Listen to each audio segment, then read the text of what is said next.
All 7 of us are yours, whispers the courageous daughter of the fallen neighbor.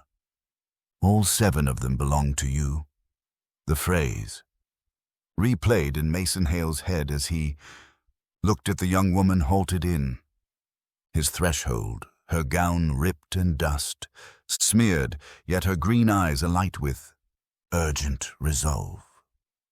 Behind her, half a dozen smaller silhouettes clustered in the gloom. Like frightened creatures, their faces, hollowed by hunger and alarm.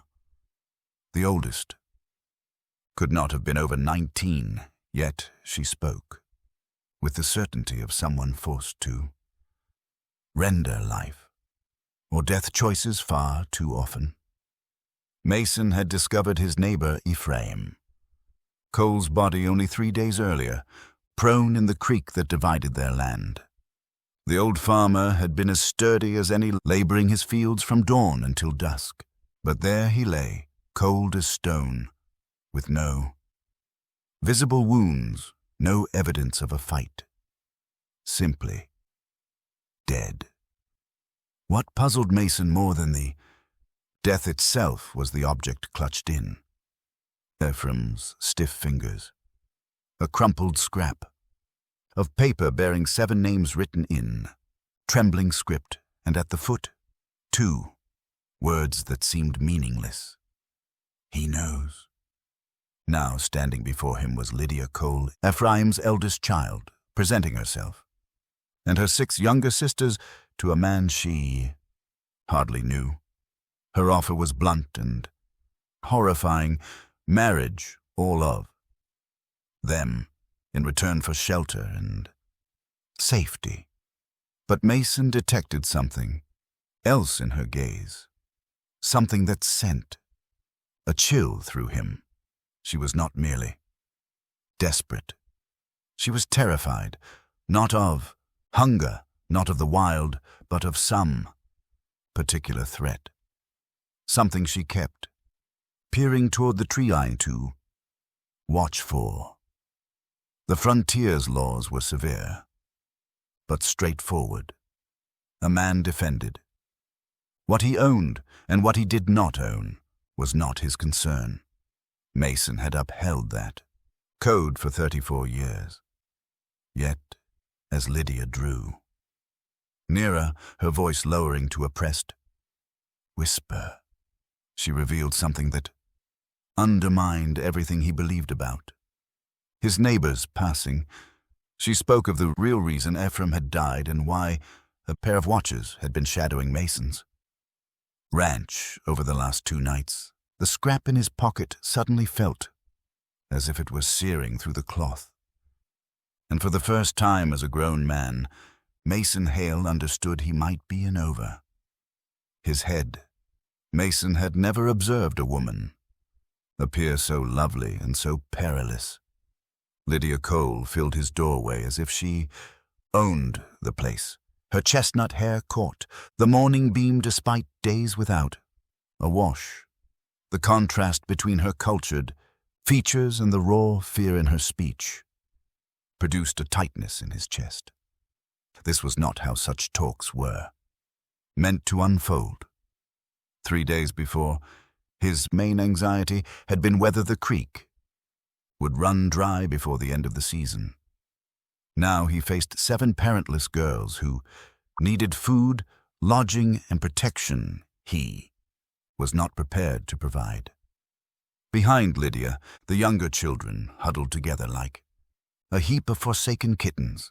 The littlest could not be more than 6, her thumb lodged in her mouth as she peered from behind her sister's skirt. The rest varied in years, but all carried that same hollow-eyed expression of youngsters who had endured far too much too soon. Mason retreated from the doorway, brushing a weathered hand through his salt and pepper hair. His homestead was designed for a solitary man. 2 small bedrooms, a modest kitchen, and a main room that doubled for every other use. The stable could shelter the girls for a while, yet winter loomed, and even the Hardiest folk found it hard to withstand. The mountain frost. 7 additional. Mouths would sap his stores before the thaw arrived. More to the point, taking. In Ephraim's daughters would thrust upon him responsibility for their futures, their marriages, their whole lives. That was a weight he had never wished for. But as Lydia stepped entirely into his house, unbidden, her eyes sweeping the rooms with a practical appraisal, Mason realized she was not begging. She was bargaining. Her fingers skimmed the rim of his rough table, testing its strength, and she gave a small nod at the well-stocked pantry visible through the scullery. When she faced him again, her look had moved from pleading to near businesslike. "You're thinking this is too large a burden," she said softly. Her tone held just enough edge to remind him that Ephraim Cole had reared no weak children. "You're thinking 7 mouths will strip your larder and bring trouble and headaches you don't need." She closed in near enough that he could catch the scent of smoke in her hair and glimpse the flecks of gold in her green eyes. "But you're also thinking of what I said, about someone watching your land, about what father truly learned before he died." The scrap in Mason's pocket seemed to snap as she spoke. Ephraim's death had been odd enough to rob him of sleep, but the unknown watcher's Lydia described worsened the matter. If her words were true, then taking in the coal, girls might not be charity at all. It could be a means of survival. The dilemma was deciding whether Lydia Cole was his salvation or the most exquisite snare he had ever stepped into. "There's something more, Lydia," murmured, glancing toward the window, where the morning shadows stretched long across his land. "Something father discovered about why our acreage was truly worth killing for, and now they believe you know it too." The words struck Mason like a heavy fist. He had believed. Ephraim's passing was natural, perhaps a frail heart or misstep, but Lydia was speaking of murder, of land worth spilling blood, of unseen watchers who suspected. Mason carried dangerous knowledge. His mind flashed back through the past month, searching for oddities. Any meeting or exchange that might explain why someone would want him gone. "You're frightening the little ones," he said at last, nodding toward the small cluster still pressed against the doorway. The youngest had begun to whimper, sensing the strain even if the meaning escaped her. Lydia's features softened instantly, and she stooped to cradle the child in her arms, murmuring soft comforts that all would be well. The shift was startling. One moment she was a shrewd bargainer. The next a tender guardian able to ease fears with nothing but her touch. Yet Mason observed how her eyes kept moving, always tracking the doors and windows, even while consoling her sister. Whatever danger haunted her was strong enough to leave her constantly alert. Such vigilance did not spring from fancy or female nerves. It came from facing real peril. "Tell me about the land," Mason said, quietly, easing into his chair and motioning for the girls to settle. The older ones immediately took charge, seating their siblings and dividing the scraps of food they carried in their ragged satchels. Their practiced order revealed this was not their first time fleeing, and Mason wondered how long they had been on the run. Lydia stayed upright, taking a position that allowed her to watch both the front door and the creekside window. "Papa found something 3 weeks ago. He wouldn't say what, but his manner changed, uneasy. He made me swear that if anything happened, I should seek you. First said you were the only neighbor he trusted." She hesitated, gauging Mason's reaction. "He also said you had the right to know because it involved your land too." The slip of paper in Mason's pocket grew heavier. 7 names and the cryptic message. He knows. If Ephraim had been killed for uncovering something valuable, then his killers might think Mason was an accomplice. That would explain the shadowy watchers Lydia described. It meant taking in the Cole girls wouldn't just be charity. It would be open defiance against the men who had slain their father. Mason's eyes roamed his quiet cabin. The afternoon light streaming through the panes, lit dust motes floating in the air. The only sounds were the girls' soft chatter over dry biscuits and the distant lowing of cattle. It was the very peace he had labored 30 years to build, yet as he caught Lydia's eyes darting nervously to the trees, again he knew that peace might already be gone. "How long before they come here?" "Looking for you?" he asked, surprising himself. At some point, he had stopped, debating whether to help, and started, considering how to keep them alive. Lydia's face drained at the question. "For the first time since her arrival, her poise faltered. They came yesterday. 3 riders asking about Papa's last days. When I told them he'd passed, peaceful, they demanded to search the house." Her voice sank low. "That's when I knew we had to flee." Mason's gut tightened. If armed men were prying, then whatever Ephraim uncovered was precious. Enough to kill for, dangerous enough to risk exposure. The wise course would be to turn the girls away, hand them to the territorial agents, and pretend this talk never occurred. But as he watched the youngest Cole child curl against Lydia, her tiny face relaxed for the first time. That day, Mason realized retreat was no longer possible. "Did they find what they wanted?" he asked, though something in Lydia's look warned the answer would entangle him deeper. "No," she replied, drawing a small leather pouch from her tattered dress. She laid it gently on his table. Its heft seemed far greater than its size. When she loosened the cord, its contents blazed in the afternoon light, like trapped fire.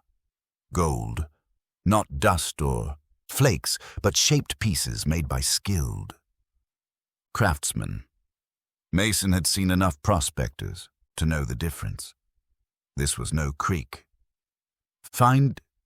These were coins, jewelry, and ingots that spoke of established mines and serious fortunes. Wealth enough to buy land, sway lawmakers, or purchase silence. Papa uncovered this buried near the old oak by the creek, Lydia went on, her hands hovering protectively over the hoard. But that is not what matters most. What matters is what else he found with it.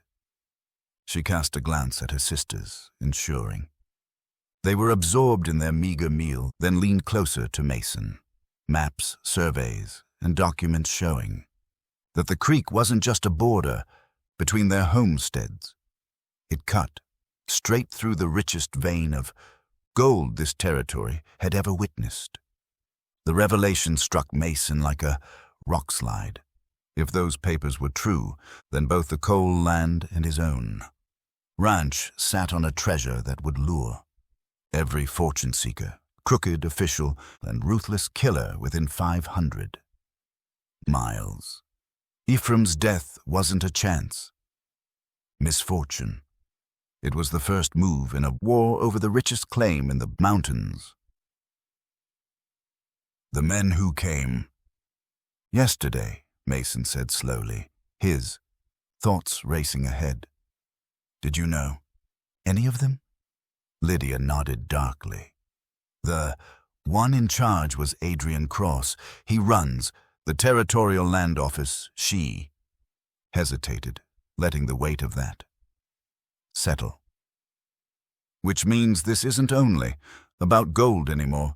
It's about who holds the legal authority to mine it. Almost. On cue, the sound of hooves echoed in, the valley swelling louder with each passing second. Mason counted them, 3.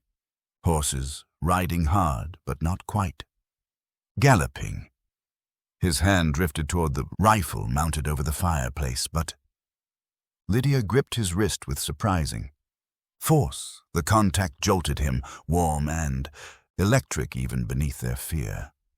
If you fight now, they'll know you're involved, she whispered urgently.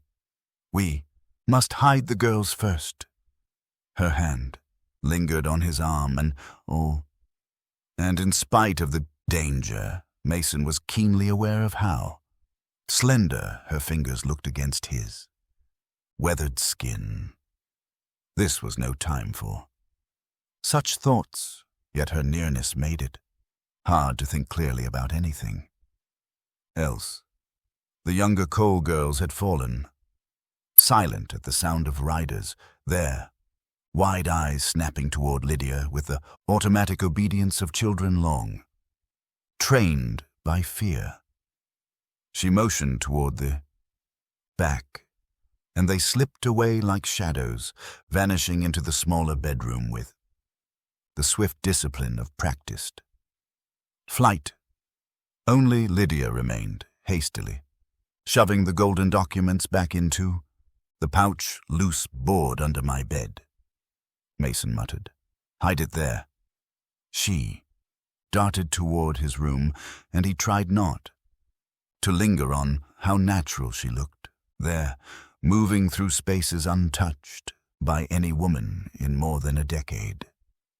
Outside, the riders drew up, the jangle of spurs and squeak of leather carrying through the still air.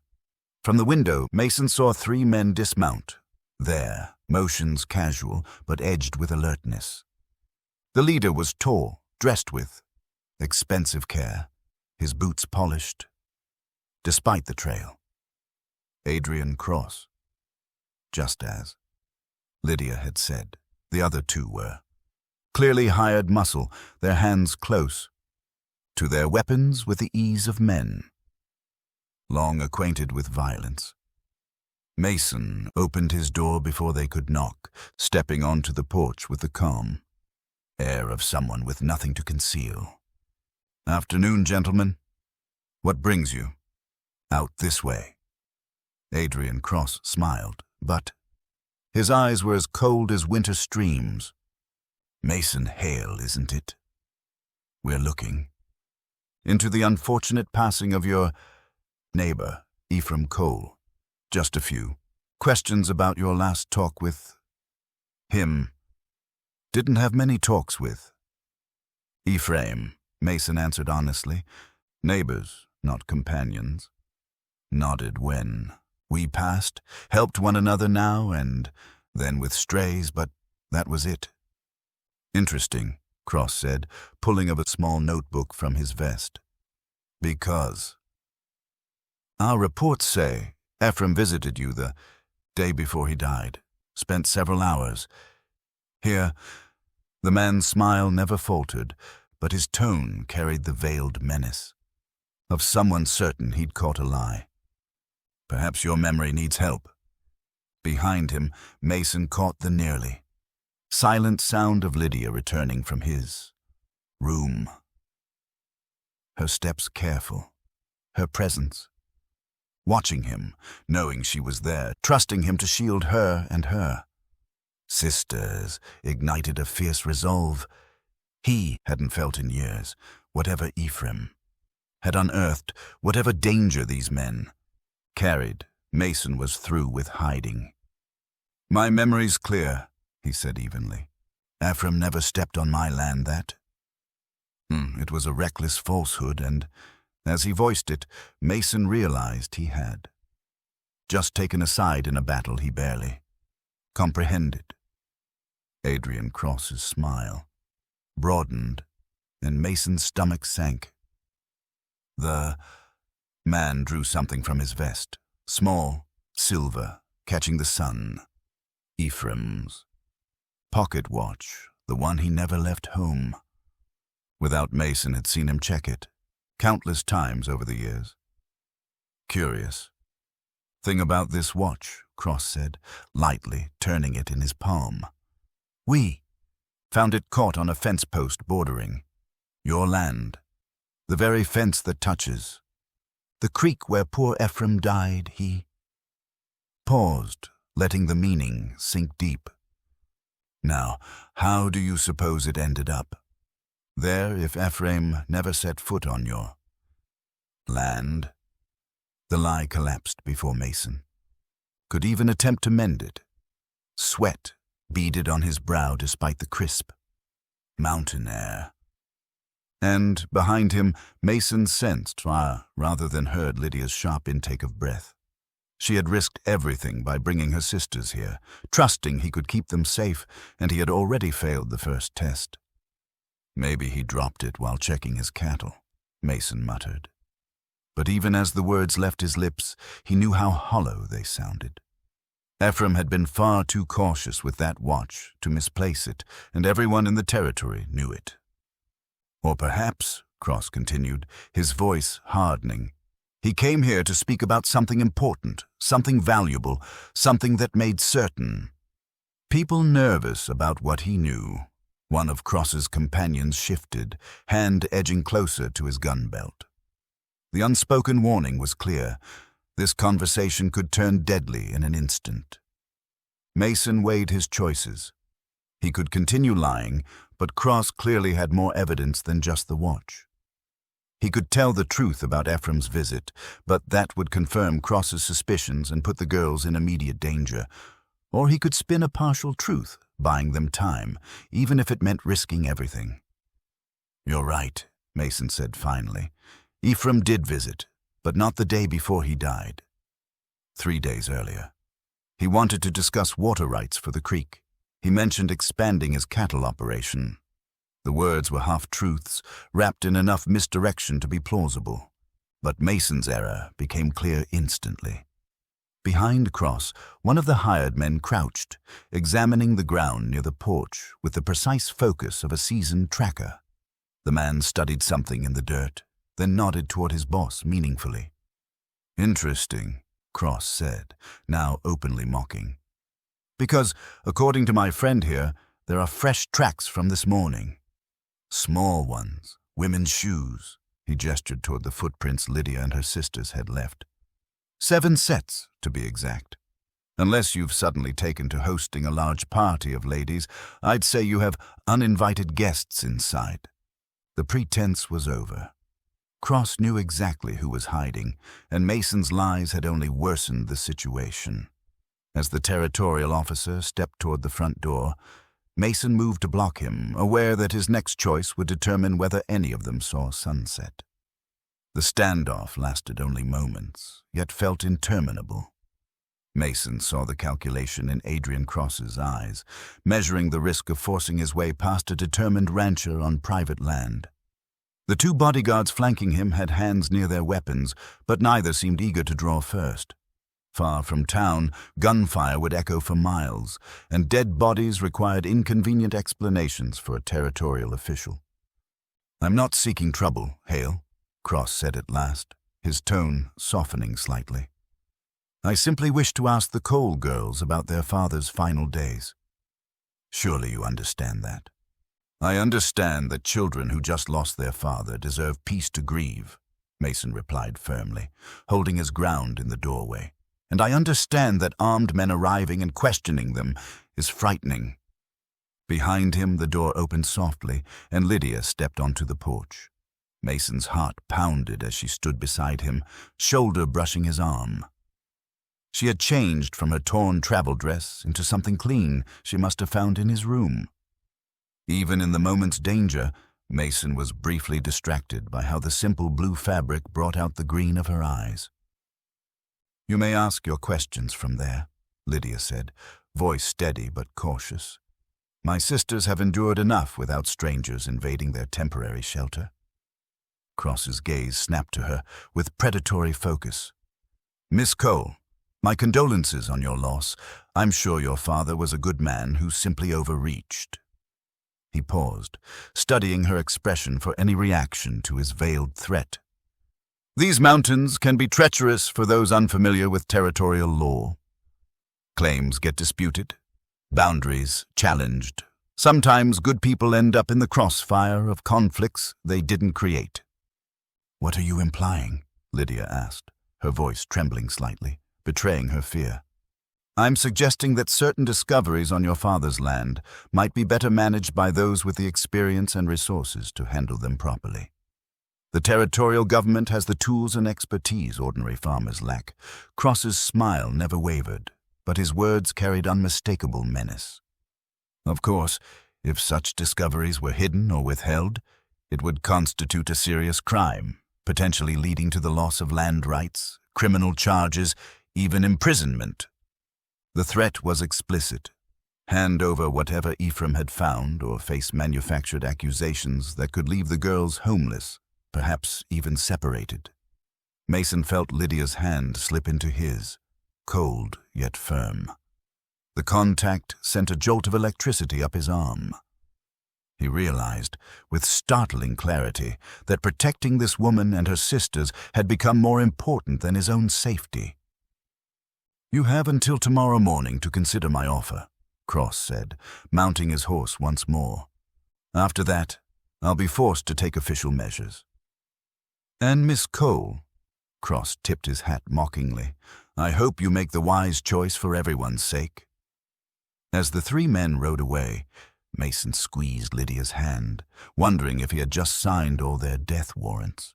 Once Cross's riders vanished over the ridge, Mason pulled Lydia inside and bolted the door. The 6 younger Cole girls emerged from the back room like startled deer, faces pale, eyes wide with the realization that their brief sanctuary might be ending. The youngest still clutched her doll, yet even she seemed to sense the weight of their predicament. "We have to run," Lydia said immediately, moving toward the bedroom where she had hidden the gold before more men arrived. "We can make it to the territorial capital, file official claims, and seek protection from federal authorities." Mason grabbed her arm as she passed, spinning her around to face him. The contact sent the same electric shock through him, and this time he did not try to ignore it. Looking into her green eyes, he realized that losing her would be worse than losing his ranch, his freedom, or even his life. Somewhere between her desperate proposal this morning and the danger they now shared, Lydia had become indispensable in a way that defied reason or caution. "Running won't solve this," Mason said quietly. "Cross has resources, connections, and the law on his side.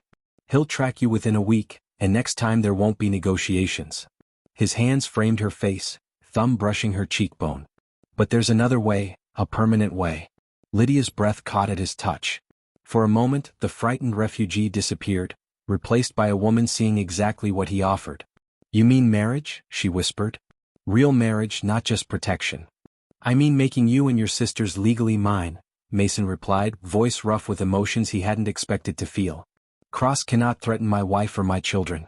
He cannot steal my property or stake claims on land that belongs to my family." He searched her face for any hint of revulsion or fear. "But it has to be real, Lydia. Not just papers or legal arrangements. I won't take a wife who stays out of gratitude or desperation." The silence stretched between them, heavy with possibility and danger. Around them, the younger girls watched with the solemn attention of children who understood that their future depended on this moment. Outside, the afternoon light faded toward evening, and somewhere in the distance, Adrian Cross was plotting for tomorrow's confrontation. Lydia stepped closer, close enough for him to feel her breath against his chest.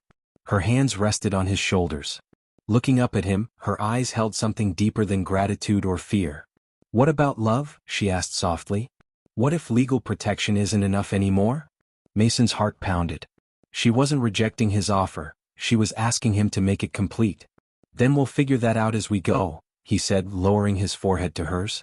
"But first we must survive tomorrow. For that, I need you to trust me completely." Before she could reply, the sound of approaching hoofbeats filled the evening air. But this time, Mason counted at least 6 riders moving swiftly across his property. Cross had returned early with reinforcements. Mason rushed to the window, counting the figures silhouetted against the darkening sky. 6 armed men surrounding his homestead like a military operation. As they drew closer, Mason noticed something that made his pulse quicken with hope rather than fear. The lead rider was not Adrian Cross, it was Sheriff Elias Thornton from the territorial capital. The star on his chest caught the last rays of sunlight. "Stay back," Mason instructed Lydia, but she was already beside him, gripping his arm as they watched the sheriff dismount. "Mason Hale," Thornton called, voice carrying the authority of real law rather than Cross's threats. "I need to speak with you regarding Adrian Cross and irregularities in territorial land claims. Mind if we come in?" Relief flooded Mason as he opened the door. Behind Thornton, 2 riders wore federal marshal badges, the others were legitimate deputies. "Sheriff, what brings you out here?" Mason asked. "I received a telegraph yesterday from the territorial governor," Thornton replied, removing his hat as he entered. His eyes quickly scanned the scene. Mason, Lydia, and the cluster of young girls, all frightened but attempting calm. "There have been complaints about unauthorized land seizures and suspicious deaths in this district." Adrian Cross's name came up repeatedly. Lydia stepped forward, chin raised. "Sheriff, I'm Lydia Cole. My father, Ephraim, died 3 days ago. Mr. Cross has been threatening my family since, demanding we hand over what my father discovered, using his position to intimidate us." Thornton nodded grimly. "That aligns with reports from other families. Cross has been running a land grab scheme, exploiting his position to seize valuable claims and evict owners through threats and mysterious accidents. The good news is his authority is suspended pending investigation. The bad news is he's desperate enough to try one last heist before we arrest him." Almost as if summoned, a single horse approached rapidly. Through the window, Mason saw Cross riding hard toward the house, clothes disheveled, face twisted with rage. He had realized his corrupt scheme was over and was coming for the gold, his last chance. "He's alone," Thornton noted, hand moving to his weapon.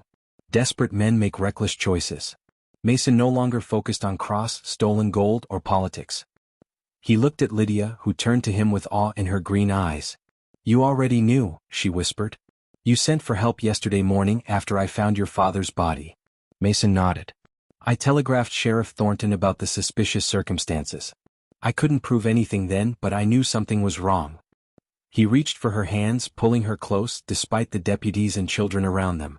"I was never going to let anyone harm you or your sisters." Outside, Adrian Cross's shouts and demands faded into the distance, distant and insignificant. Lydia rose on her toes, her lips brushing Mason's ear as she whispered the words that would change both their lives forever. "All 7 of us are yours, Mason Hale. If you'll have us." 3 months later, the Hale Ranch thrived with the lively energy of a large family. Sheriff Thornton had arrested Adrian Cross without a single shot fired.